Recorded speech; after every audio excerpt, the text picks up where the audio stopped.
Tatalakayin sa hapong ito ay tungkol po sa power duo in a cup. Ano ho ba itong power duo na to, no? So, ito ho ay L-carnitine and Garcinia cambogia na nakakapaloob ho sa ating Dr. Irene Lim's Herbal Coffee na aside from sa kanya hong 15 powerful herb, ito hong dalawang ito ay malaki ho ang maitutulong sa mga gustong magpapayat at gustong maging healthy. Have you ever wondered, no, that you are already eating less, konti na lang ho ang kinakain, nothing happens. Nag-exercise, still nothing happens. Uminom kayo ng mga slimming teas, you feel weak naman and bloated. And worst of all, your cravings attack you at night. And yung metabolism ho ninyo nag-i-slow down. And yung confidence ho ninyo, unti-unti hong nawawala. Well, hindi ho kayo nag-iisa. This is what we call the weight loss trap. And millions are stuck into it. And have you ever looked at your old photos and thought, ang sasabihin nyo sa sarili nyo, ano man nangyari sa akin? Yung mga damit nyo, hindi na ho mag-fit sa inyo. Ayaw nyo na hong tumingin sa salamin. You make excuses not to go out or take pictures. But lahat ho yun is about vanity. And it's about losing yourself. So hindi lang ho sa vanity, unti-unti hong nawawala ang inyong sarili, yung self-confidence ho ninyo. And that is painful. And marami na ho kaming nakita. Ito ho ang good news, hindi pa huhuli ang lahat. You can still feel good in your body again. At ano ho ba ang hidden dangers of obesity? No? Hindi lamang ho yung hindi na magkasya ang damit ninyo, hindi lamang ho hindi nakaaya-aya sa salamin ang tingin nyo sa sarili, but it is deeper than that. No? It's all about health. It's about the risk. Alam niyo ho ba na ang taong obese, nai-increase ho ang chances of heart disease, high blood pressure, stroke, type 2 diabetes, and fatty liver. So, it leads you sa lagi ho kayong constant fatigue. Lagi ho kayong, you feel tired. You are not on the go. Meron kayong poor sleep, hirap matulog, hinihingal, and may mga joint pains.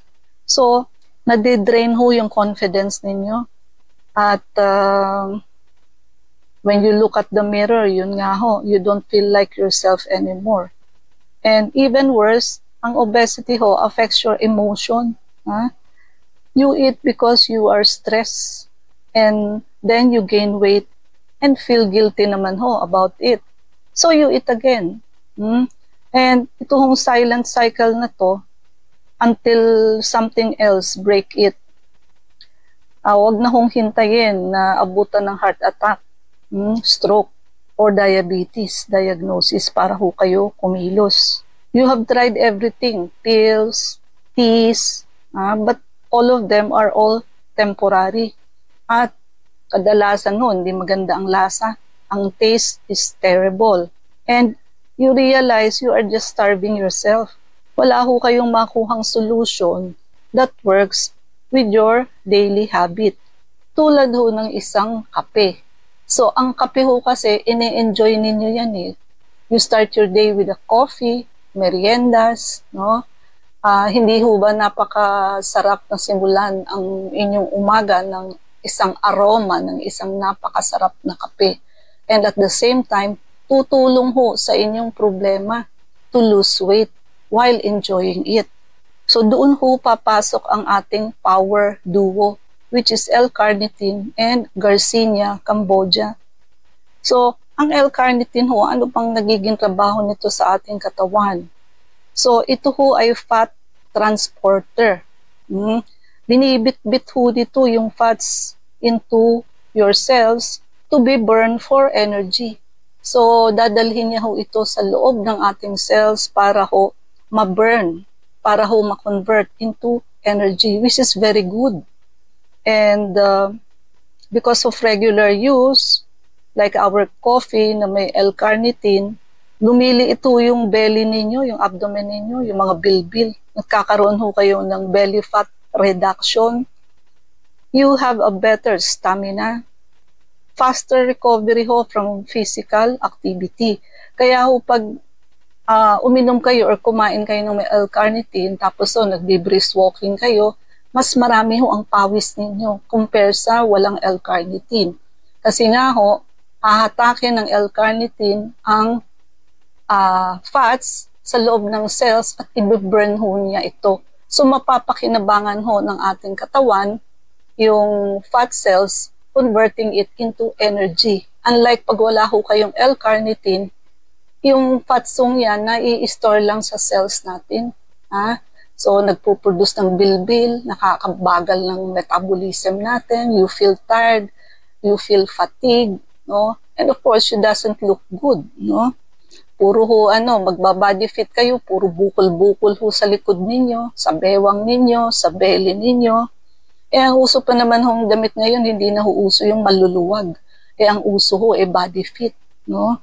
Dati ho, yung mga matataba, kung kailan ang mga pagkain noon, panahon ng ating mga artista noon, ang luluwag ho ng damit. And at the same time, payat ho ang mga tao noon because ang kinakain nila ay hindi ho mga processed foods. So, ngayon ho, lahat ng kinakain natin nakakataba, no?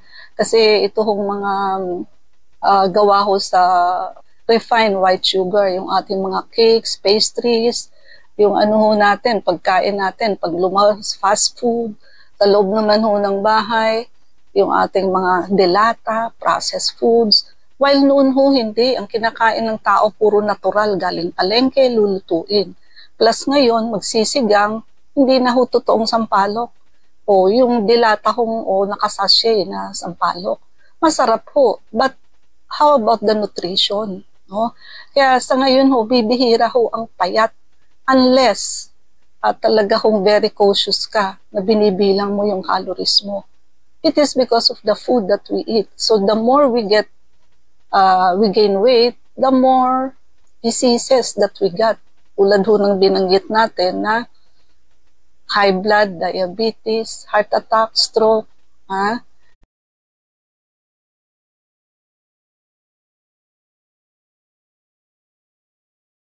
herbal coffee, yung Garcinia cambogia ho, no?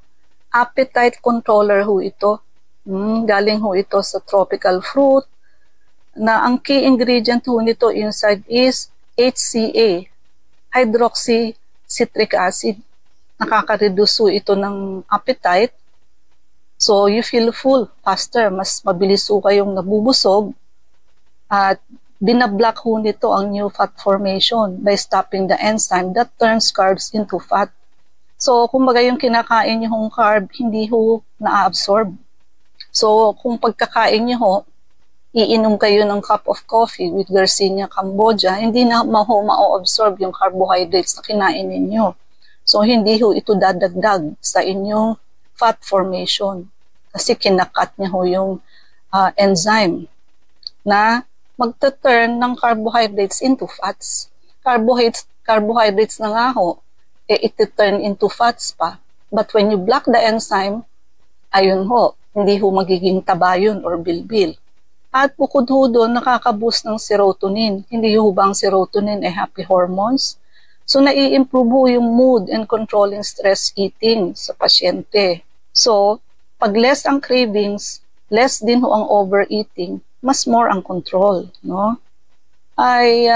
Bakit din po coffee is the best delivery? Kasi ho, yung kape, already boost your energy, di ho ba nakakagising? But sa atin ho, hindi ho yung caffeine ang nakakagising, dahil halos wala na ho itong caffeine. But it boosts our energy because 15 natural herbs ho ang laman nito, which is nabubusog ho yung cells natin, no?